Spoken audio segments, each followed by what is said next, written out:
Good morning mga kalapatids. Ito na.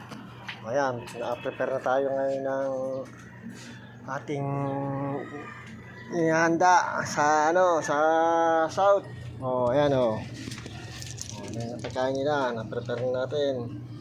Probiotic na sariling gawa. Yung ating tinimplang juice. Oregano juice. Sabado Linggo juice. Ating mga warrior, nakahanda na. Sailing na tayo, mga warrior. So, alitin muna natin itong hagdanan, baka bumangga eh. Ay, yan. Mga warrior, alam na, this. Sa mga gustong magpaturo dyan, paano magpalipad ng ibon na matataas. Pati, punta lang kayo sa akin. Para samahan nyo akong gumulo. Ito na, mga ranger. Mga good health naman na yan. Kaya lang hindi natin naiwasan yung yung ulan init eh. Kita nyo naman, paano lilipad yung mga yan. Yan galit sa ulap yung mga yan. Pag lilipad yan, ganyan. Mamaya ito mga temporary lang naglilin dun. Sayang mga itlog, hindi na natin sila papipisain. Gagawin na lang natin silang parang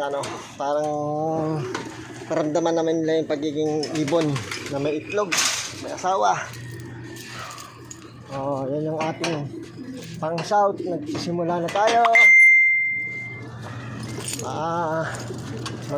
Maganda tayo maging gulong. Ayan time check 6:30. Ayan, apat lumayo agad. Wag muna. Di pa nga ako nakapag-vlog eh. Lapit muna kayo dito. Hindi ko pa nga nayangat yung bandera ko. Ayan yun hindi natin maabutan eh. Wala eh. Yun, umikot siya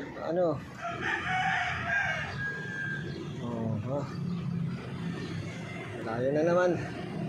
Layo na nila. Hindi na makita kung nasaan. Yan. So,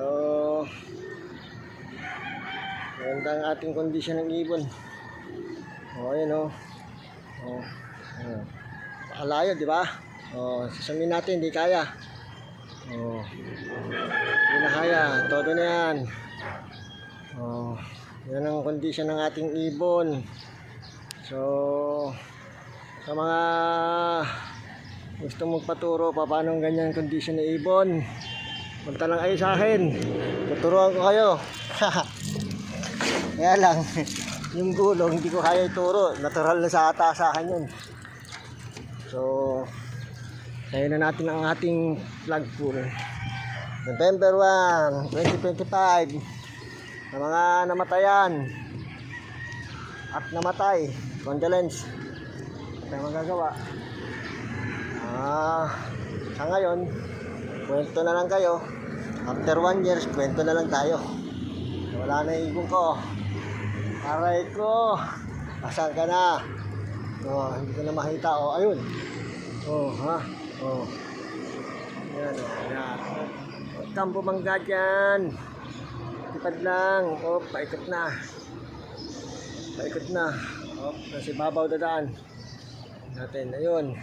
Babawan nga sa yan ang libat ng ibon natin. Sama-sama sila.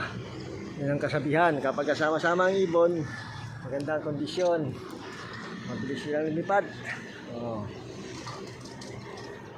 Pagdating sa karera, gulong. Yan yung ating mga pang-south.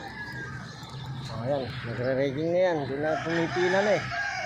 Wala na yan, lalayo na yan. So, sa mga proseso naman na ginagawa ko, tulad kanina pinakita ko, dyan, simpleng proseso na lang ako. Lagi tayong hindi ko na babaguhin yan. Mukhang nakita ko mukhang mag-click na yung na yan, yung sistema ng conditioning ko. Add na lang siguro pagdating ng derby. Ng konti. Siguro mga multivitamins na lang. So, maraming salamat.